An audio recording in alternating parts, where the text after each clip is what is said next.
This study session is going to be revolving around World Civ. Depending on what class you're in, quarter 3 or semester 2, it's the same thing. It's lesson 1.5. And the activity that we're going to be centering around is 1.51. It's going to be creating the life of a worker in the factory system in the early 1900s.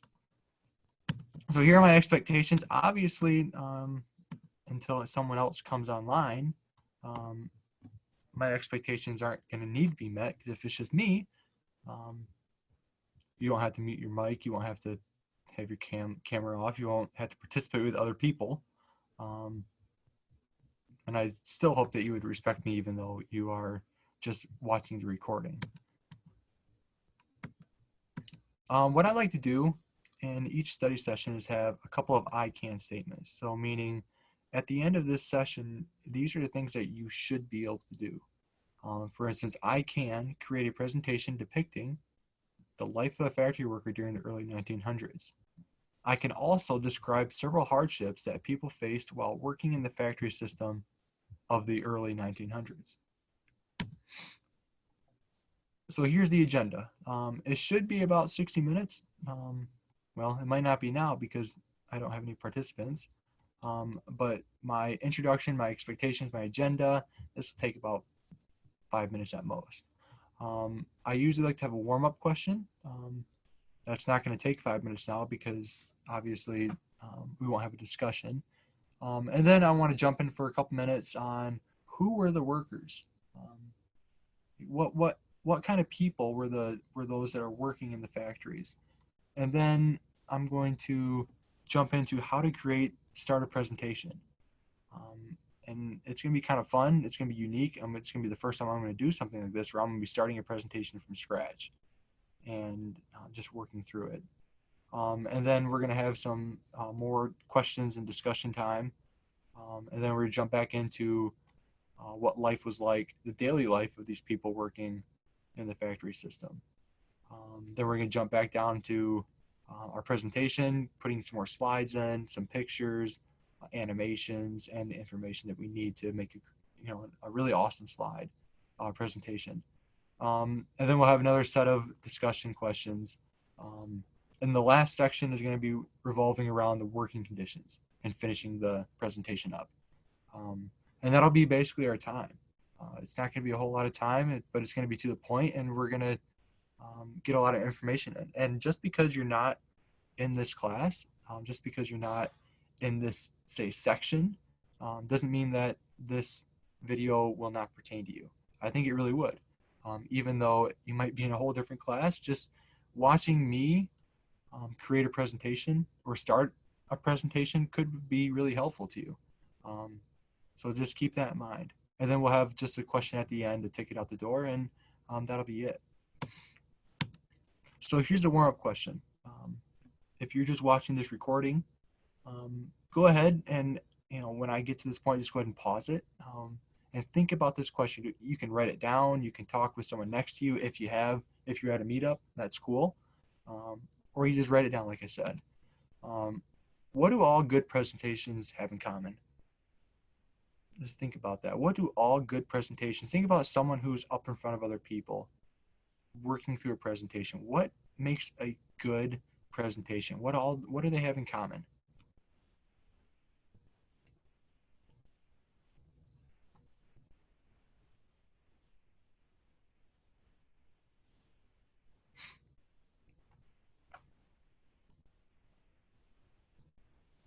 So what a lot of people would say what a good presentation has in common is pictures.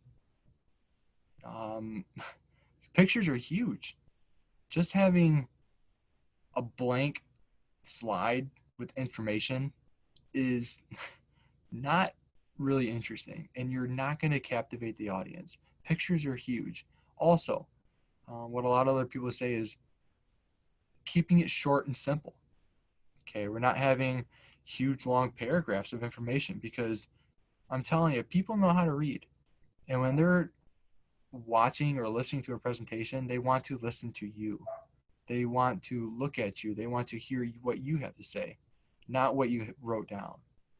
So a good presentation has pictures, a good presentation is to the point, and it doesn't have huge sentences, it's just really condensed down. What a presentation is for you to look at it.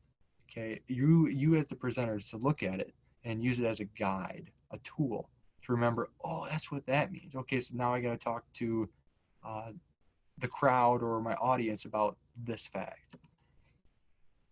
So as I said, the first time the first couple slides, I want to just talk about who were these factory workers. In the early 1900s, um, this new factory system was coming alive and it was vibrant. Everybody came to these factories because there was jobs and it was opportunity to move up, to have money. Um, just opportunity was the biggest word I'm looking for here for these factories.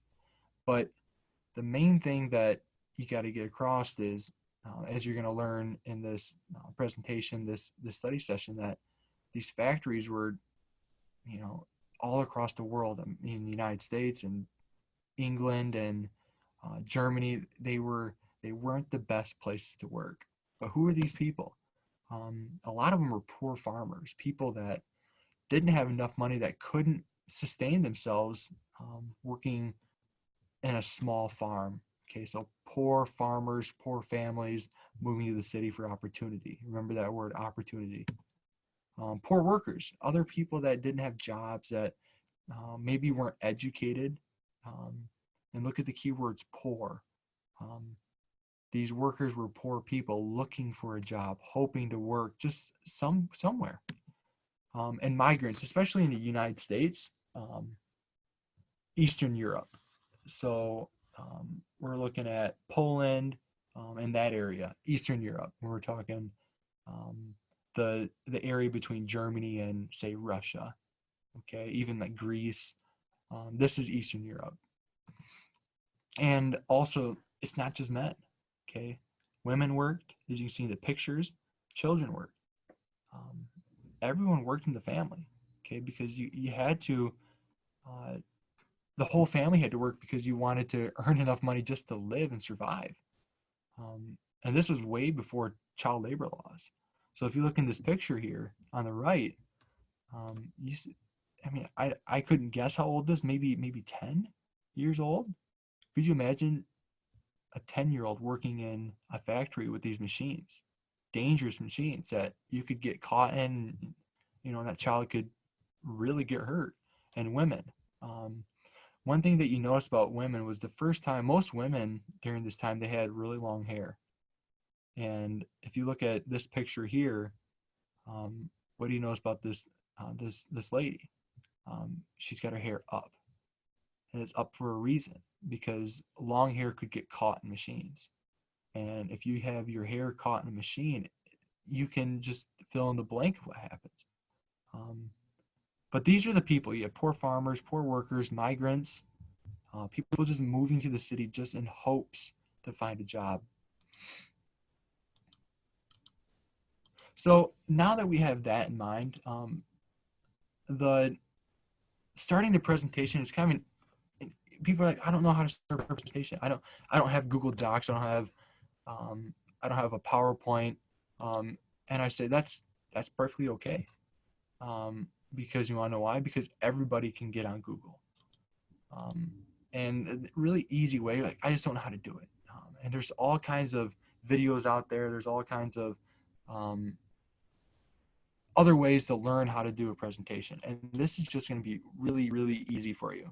So when you go to Google, if you can, if my screen's working, okay, up at the very top, you have, I like to call it the waffle or the 3 square or whoever wants to call it, okay? If you can get on Google and if you have a Google email, which Graduation Alliance, we have that, okay?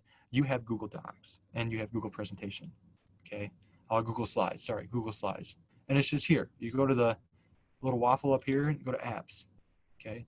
And you have all these different options. Okay, you have your mail, you have your classroom, which I don't think we use, docs, and then we have slides. So go ahead and click on slides.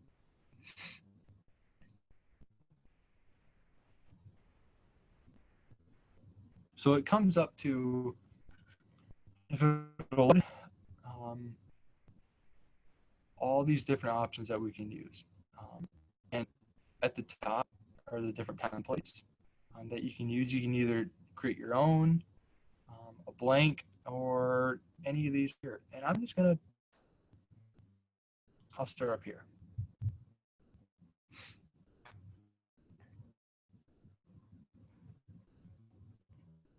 Actually, I'm going to do a different one. Bear with me. This is the first time I've ever recorded myself creating a presentation. So this is new for me, and it's a learning opportunity for everyone. We'll do this one here.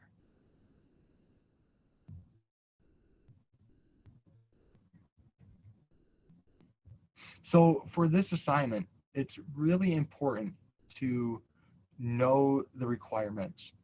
Okay, and your requirements, just like for any assignment, is going to be right on your page.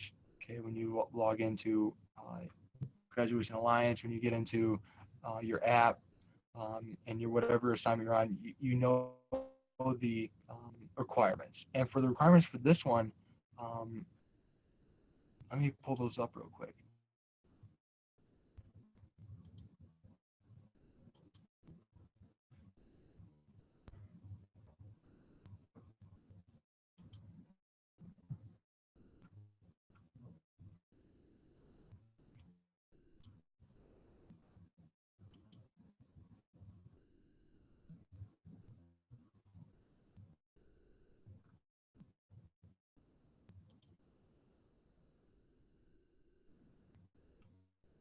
Okay, so here's the requirements. It's really important. I can't stress enough. You got to know the requirements. Okay. If you look here, the minimum to be an A and exceed would be 7 images. And just knowing the content, okay, having a really good content is really important for your presentations. Also, just be creative. Be creative. I mean, your images, the way you set it up, just be really creative. You can. There's no wrong way to be creative here. Okay, um, it's all it's all being creative. It's all yourself in here. For the slides, it looks like 2 to 3, 2 to 3, 2 to 3. So minimum 2, 4, 6, 7 slides. That's your minimums. Okay. Um, and you got to have something on who your person is, what they do each day, their work life, and just a conclusion.